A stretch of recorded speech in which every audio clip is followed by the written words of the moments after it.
Hey, I'm Dionté. Ask better questions. Amen? Amen. Praise God. Well, hey guys. First and foremost, I want to thank you for coming out to the session today. I appreciate it, especially since this is the second run. If you came to the first one, but you didn't quite get what you came for, I'm going to work very, very hard to make sure you leave here feeling like, all right, I'm equipped. I know how to ask my questions, and I know how to connect with Gen Z. And if you don't, I'll make sure you have my information, and we can continue the discussion. That sound fair? Cool. I don't have all the answers, but I think I have developed a skill to be a good question asker, which will essentially get you the answers that you're looking for. So if you're tactful and you're intentional about the questions that you ask, then it will yield the information and the results that you're looking for, I believe. So let's go ahead and get it started. One time, quick roll call. I just like to see who's here. Will you go around and just kind of say, hi, I'm Dionté. Hi, I'm Ricky. Hi, I'm Luz. Monique. Shauna. Babita. Rachel. Deborah. Sarah. Vanessa. James. I'm James. James. I'm Logan. Trisha. Karen. Daniel. Andy. Janelle. Fish. Grace. Dionté, let's do it. Hey, Graham, what's your name? What is it? Welcome. All right, so this is Ask Better Questions, and let's get straight into it, okay? So, Ask Better Questions. I'll kind of start by setting it up with the question asking, and then we'll get to the correlation between Gen Z, and then we'll make some time for questions. So I would ask, as we go through the presentation, if you have questions and you feel like, hold on, stop the game, just go ahead and jot those down, because my goal is to kind of get through the information, and then we can sit around and we can talk about questions and kind of workshop different scenarios. That sound good? Cool. So asking better questions is a major key in unlocking the vault to great insight, true emotions, and authenticity. It's an art form that sets the respondent party up for masterful storytelling. If you were just here, you learned about storytelling. So now we can couple that with question asking. Also, vivid details and interesting and possibly hidden facts and interests. When you add intentionality as an active ingredient, however, you position yourself to be the recipient of game-changing details. Basically, ask better questions, get better answers. That's what we're talking about right here. I'll tell you how I kind of arrived at that right after I share this overview. So here's the direction that we're going today. I want to just kind of intro why we ask questions, what makes a good question, how we can learn to ask better questions, who cares? The highest compliment, Gen Z, what they're saying, basic questions, better questions, Q&A, let's get it. All right, so I kind of landed on this idea of asking better questions when I first started working. I remember my manager, a great leader, very spontaneous, would just kind of do things on a whim. And you never know, like, was she calling you in the office because you were getting written up, or was she calling you outside because she wanted to take you to staff lunch and get sushi or something like that, right? So a very great leader. One Friday afternoon, I got a phone call, and I said, hey, what's up? And he's like, hey, are you free this afternoon? And again, like I'm banking on the sushi lunch, so I'm like, of course I'm free. It's Friday. She said, good. I need you to go pick up some office furniture. So I'm like, that's not sushi. But, without any questions, I'm like, all right, sure, just send me the time, send me the address, I'm there. So me and a team of co-workers go over to this corporate office. They were donating to our nonprofit. And we're thinking that we're just gonna load up some chairs just like this, bang, get in the office, get out, enjoy the weekend early. We get there, these things are the heaviest desk I ever seen. They're bolted down to the ground. We needed like tools and hardware. We were there for hours. And after a long day of moving, I kind of looked over to my coworker, and they're like, yo, like, how did we get into this? I said, we gotta ask better questions.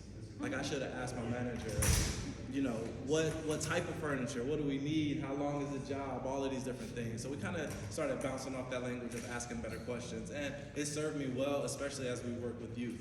So we kind of look and we're like, man, like, why won't they open up to us? Or I just don't get them, or whatever the case may be. But I think if we can learn to be proactive and ask them questions, then it'll set us up to being able to connect with them at a deeper level. So that's sort of how we got here. So how to ask better questions to help connect with Gen Z. So I think, I like this picture because I think it kind of symbolizes Gen Zers. I think they're incredible, hence the graduation caps. But I also think they're kind of hidden, they're kind of mysterious. You don't really get them. I sit down and I do these reflections with our street leaders, and I feel like we're doing something good, and we ask them questions, and they will look at you blankly, and they will blink, and they will choose whether or not they respond or if they don't.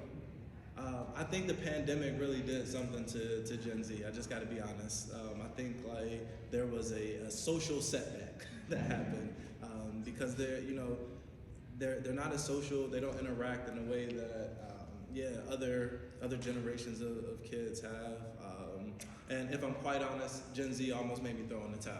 I was almost at my wits end. I was just like, I don't understand like what's happening, But I've learned to instead of getting furious, I've gotten curious. So I've just learned to ask questions, try to get through with them, and that's been productive. But they have a lot to say. They're passionate. They're a great generation, but you got to learn how to crack the code and get through that bowl. So why ask better questions? Well, a couple of reasons. Reason one is they won't talk. They have this like secret society, this codified language, and they're, ultimately like social media kids. And they've learned how to not interact in spaces like these, but instead keep their interactions private. It may be a group chat, it may be social media, TikTok, whatever it is. They're not really used to talking. And I think one of the biggest things that the pandemic did to Gen Z is it muted them. Like it literally muted them. Like, can you imagine going to school and having to keep your camera on mute and not be able to be heard? Like that's kind of tough.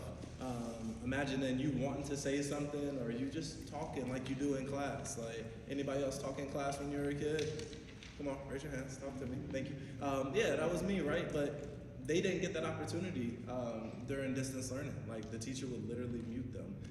So they've kind of grown accustomed to being silent. Critical social skills were lost, and they're kind of no eavesdropping. You can't really I'm gonna sit close to Ricky and sort of hear what's going on in their lives. Because again, they're on these secret channels. So you can't just casually hear what's going on and say, hey Ricky, I heard you mention that your sister, you know what I mean? You don't pick up on those things because of the way they communicate. And then they kind of don't know what to say if they're not prompted. I don't know what it is. Again, I think technology has a lot to do with it, but you ask better questions because if not, and if you just ask the casual question, how are you? What's going on lately? They don't quite know what to respond with, at least in my observation. But reason two, and I think is more importantly, I think by asking better questions, we essentially affirm their voice. We give them, instead of being muted, by asking the question, you give them an invitation to use their voice. You affirm that their voice matters and that is really important, and they get to exercise their voice. Reason number two is you essentially affirm their freedom. I get this thing where I ask young people questions, and they kind of look at me strangely as if I'm trying to trap them. Anybody ever responded like that? Or my daughter's new thing is, oh, you're trying to trick me. And I'm like, no, I'm not trying to trick you Gen Zers. I just want to know how your day was. But that's kind of the suspicion. But when you ask a thoughtful question, I think it gives them the freedom to be able to respond. And they know that it's not necessarily a pointed question, but you genuinely want to hear what they have to say. And I just think it affirms their freedom. Like, hey, and I ask open-ended questions. Like, it could go anywhere. But it just gives them a chance to say what they have to say, no holds bar, and they have freedom of expression in that. The next thing I would say is it affirms their critical thinking. If you ask a really good question, it gets their wheels turning, and they have to process that question. I forgot the question that I asked during Devo, but Josh was like, man, that's a good question. But that's kind of that's the thing that you want to happen. If you really want to connect and you want to get through with them, it's our responsibility to be good facilitations of conversation by asking those questions. We can't kind of expect to ask a weak question, like you're gonna get a weak answer. So if we can be thoughtful and we ask those questions, that's like, oh, I gotta think about that. And then you be patient, and then you allow them to answer that question freely, you allow them to use their voice, and then you make some headway. And then the last thing is you affirm their significance. It's just inviting them to say like, hey, like your voice matters in this. With our street leaders, I always ask them. I ask them what they think. Hey, what can we be doing differently at program? What do you think would work better? Hey, what ideas do you have for this Thursday celebration? So you just invite them in and they feel like, hey, I'm significant in this. I love when I have tech issues because they're on it, you know? They jump on it, they say, hey, I know how to do that. I say, guys, man, I'm having trouble with this reel. Somebody tell me how to make it, and but they'll come and they'll show you. It just gives them, it just adds another place in the world for them. So when you ask better questions, you affirm their significance, and they get to step in the role where they're like, nah, what I know, what I do, what I enjoy, like there is room for that. And I think that's what we're all searching for. It's no different for Gen Z. Some eye-open statistics. This is generation by generation. We got your boomers, you got your Gen X, you got your millennials, you got your Gen Z. What's next, robots? Thank you. So here's a couple of statistics. And I'll just be very frank. I don't think these statistics matter as much as the other statistics that we can find when we really get connected with Gen Z. And I'll talk about those in just a minute. But I mean, this is just to say like, there are a lot of them. And I think that point right there of 98% with a smartphone is nuts. Like somebody tell me, what was your first phone? Anybody remember their first phone? Flip, what you got? I had the next time. The chirp? Who else over here? First phone? Oh, fancy. Yeah. I love that. But yeah, they all have smartphones, right? And smartphones have just unlocked a whole new world for communication and what it can look like. We kind of play by the old rules where, you had to talk to somebody in person, you had to show up, and you had to like make the phone call and all of these different things, but that's not their norm. Their norm is you have to send a text, you have to be in group chats, you have to be on social media. So it's kind of like we're at a tension and a war of communication. But these statistics don't matter as much as the ones that I'll share in just a bit. So if you want to connect with Gen Z, here's what I'll say. You have to ask them. Ask them what they think. So in preparing for this presentation, I reached out to some youth and I just said, hey, what advice would you give adults, teachers, mentors, coaches who are seeking to connect with you? I will say one of them said, so I'm sitting with some street leaders and I'm like, hey, like, come on guys, help me out with this. I'm preparing for the presentation. And I said, what's the question? I said, what advice would you give to adults who are trying to connect? They said, don't. All right, cool. But here's what they're saying, and you'll see some common themes in this, but the best way to connect with Gen Z is to be intentional and to be persistent. Intentionality, I think we're pretty good at least in the UrbanPromise world, in the Christian subgenre, like being intentional, like what's really going on. But that persistent piece is very crucial for Gen Z because you may not get it on the first swing. You can be as intentional as you want to, but it just may not happen.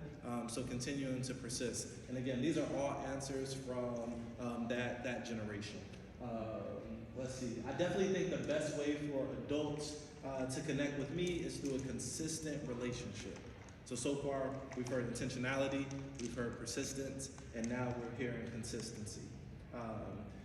A meaningful relationship while doing activities that each of us enjoy. I like that activities piece because sometimes we think we can kind of pull up a chair and say, let's meet for coffee, and they're just gonna pour it all out. It doesn't really work like that. Adults, that's kind of how we connect with each other. But what I hear this young person saying is, I want to be actively doing something to kind of ease the tension of getting to know each other, and I appreciate that. It's really important. The consistency is really important for me because it shows you want to genuinely get to know me. So again, it's another thing about consistency and persistence. I really like this one. Number one, connection is all about relation. When you relate to anybody, that connection begins to build into a bond. However, with Gen Z, we tend to take to a deeper level of connection. Gen Z is at a point where most of us need others to show us rather than tell us. I need you to show that you understand where I'm coming from, and show me that you can relate to what I'm saying. I think that's a big piece. We kind of sit in our ivory towers and act like we don't know where they're coming from. Or, at best, we do get where they're coming from and we tell them, I get you. But what I hear this young person saying is that I need you to show me that you understand. And he gives an example. I remember talking to him and sort of telling him about how I grew up and how that made me into the man that I am, and why I want to be a present father, why I do the work that I do.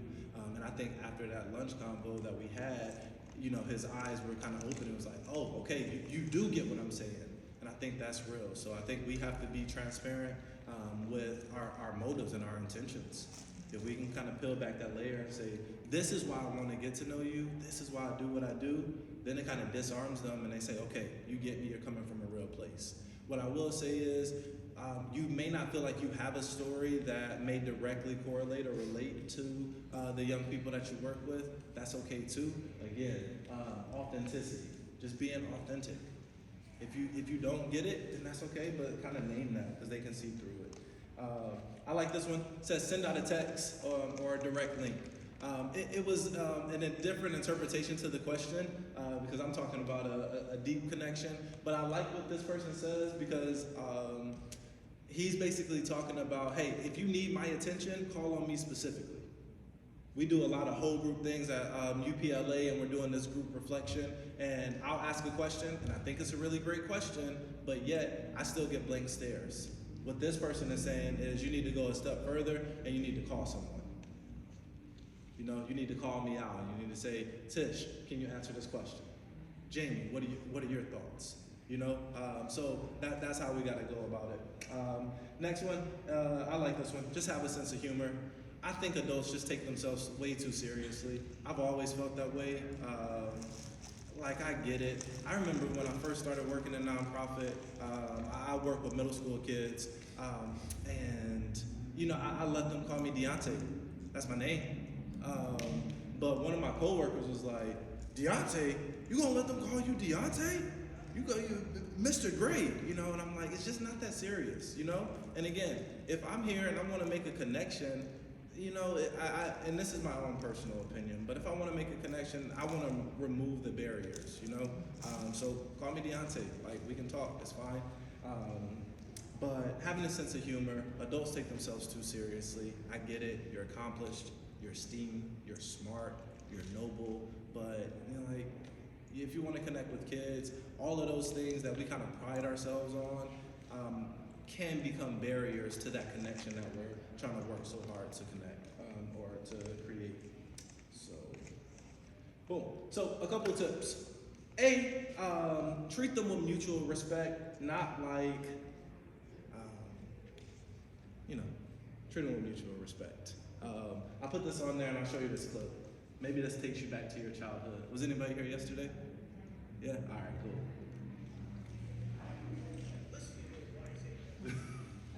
All right, let's go back. Anybody seen this movie before?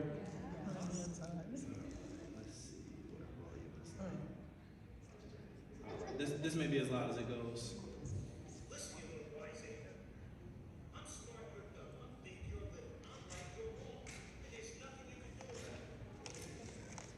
Listen, you little wiseacre. I'm smart, you're dumb. I'm big, you're little. I'm right, you're wrong, and there's nothing you can do about it. I think that's how we can sometimes approach our relationships with kids. How not full screen, does anybody know? What do you use there? I think with Canva, sometimes you have to go out of it and then go back in. What's that mean? Now, how do I just widescreen this window? Oh, right here. Yeah. There we go. Thank you. But that's how we approach it, right? We just treat them like they're dumb kids. And we treat them like, I know way more than you, and you need to just sit down in a position and listen to what I have to say to you. That severs the connection right there. If we treat them like they don't know anything, like they're not gonna show up as if they know anything. So I think just treating them with mutual respect is fine. Now, I'm not saying to treat them like peers, and like your colleagues, but there is a level of respect that I think you have to approach the relationship with. But if you treat them like kids, like that's how they're gonna act, and they'll kind of like fall back into that tendency of like, oh, this is an adult, I don't know how to act around adults. If you just act like a person, then they'll reciprocate that energy. The next thing I'll say, and this comes from Covey's 7 highly habits of effective leadership, seek first to understand, then to be understood. I think we always want kids to, you gotta understand where I'm coming from. You gotta understand this is how things work. But I think if we just will take a step back and seek to understand them, and really truly be curious and try to get to know them, even if it doesn't make sense to us. Because spoiler alert, a lot of this stuff just doesn't make sense to me. It doesn't. But I'm seeking to understand, and I continue to be curious and say, all right, like, how did you get there though? Like, what makes you think like that? What information did you get that led you to that decision, identity, outcome, action, So just continue to seek to understand. And then here's another tip. You can steer conversation by asking instead of directing and dominating. Sometimes we want to get our point across and we want them to get from point A to point B, and we think the fastest way to get there is to be direct. Sometimes you can get there, it may be the fastest way, but sometimes you can get there and steer the conversation just by asking questions.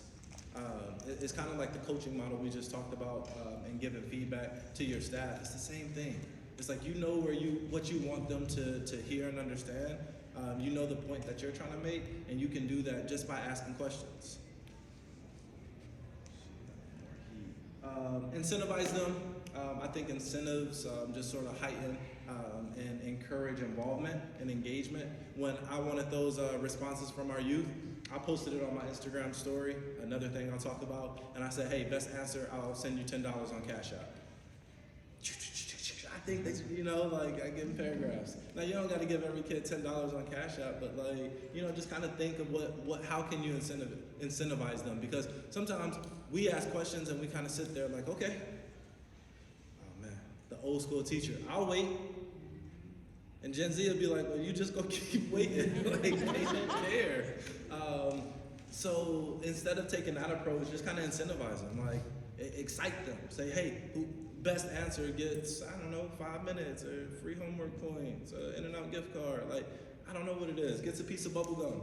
It really doesn't matter, but just having that incentive in place encourages them and boosts their engagement.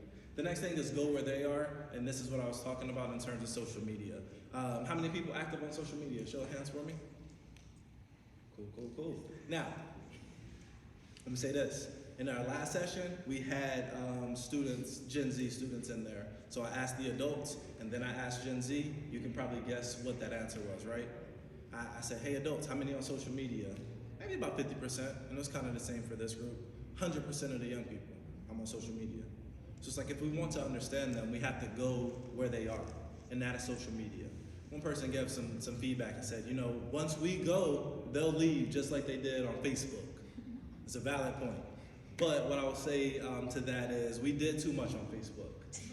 Grandmas, uncles, you did too much with the cat photos. Every time I post a picture of me and my wife going on a date, you telling me to call my Uncle Ricky because he's selling, it just doesn't make sense. We did too much on Facebook. We don't have to do that much on these other platforms. I would invite you and I would encourage, I know different people have different policies, but being at least familiar with Instagram and TikTok. TikTok is probably the most influential thing over Gen Z right now. It really trains and molds how they think.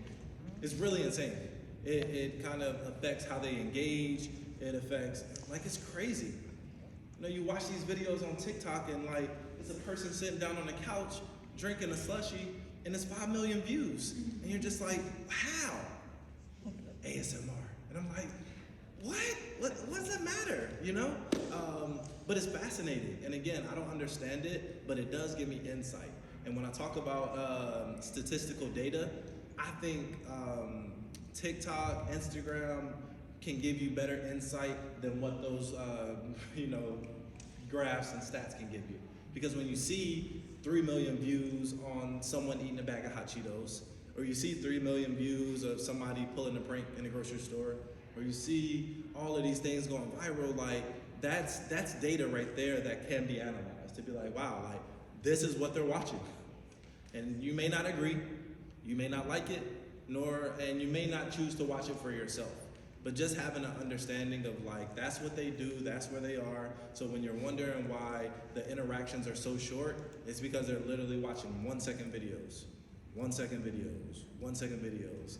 Wondering why they struggle in school is because that stuff is addictive. And you just, the next thing you know, hours have gone by and they haven't finished their work. It's like, hey, James, I know you're a really smart kid, but you're not getting your work done. How come? I don't know, man, I just don't have time. Well, understanding social media, you leave UrbanPromise at 6 o'clock, you go home, like, what do you do?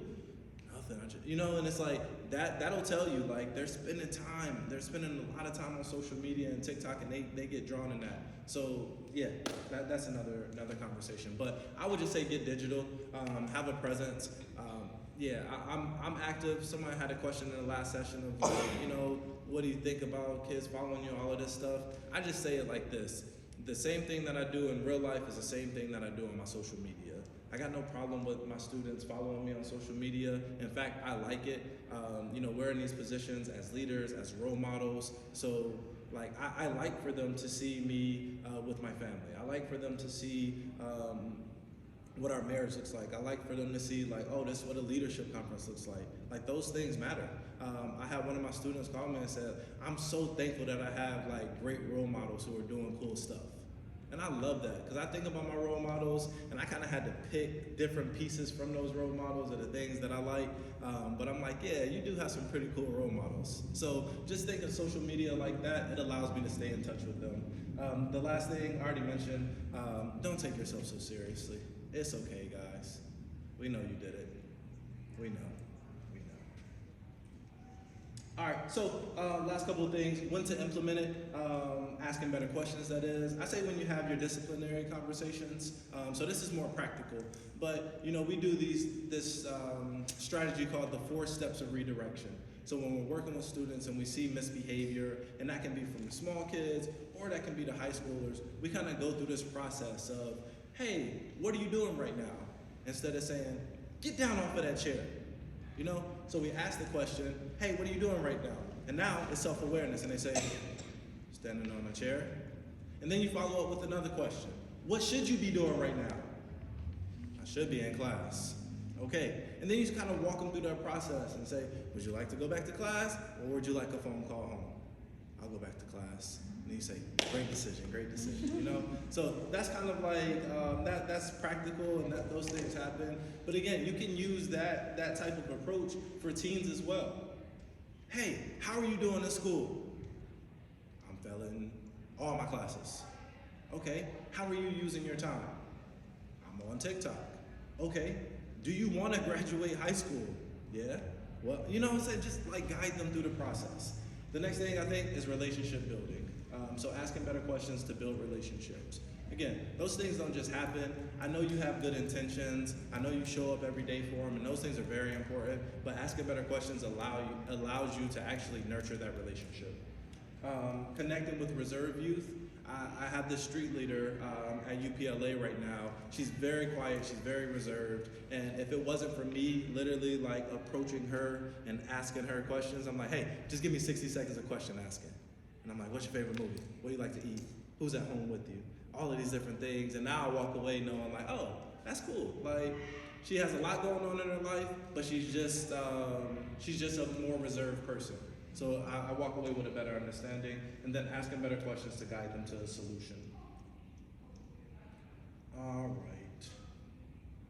How are we doing on time, friends? What time is the session end?